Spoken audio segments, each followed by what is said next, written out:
Yan. Yan ang sinasabi ko sa iyo. O ano, wala ka na namang pera. Sinabihan na kita. Kapag may pera ka, wag kang gastos ng gastos. Anong ginawa mo?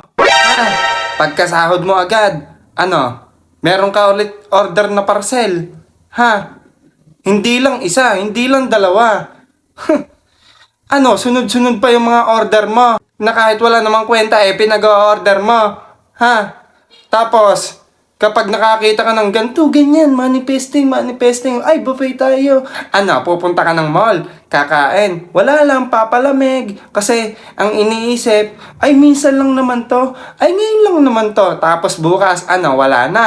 Ha, nga ka na naman. Tapos sasabihin mo, ay, bahala na bukas. Ay, ganito, bahala na si Batman. Ay, ano ba namang pag-iisip yan, ha?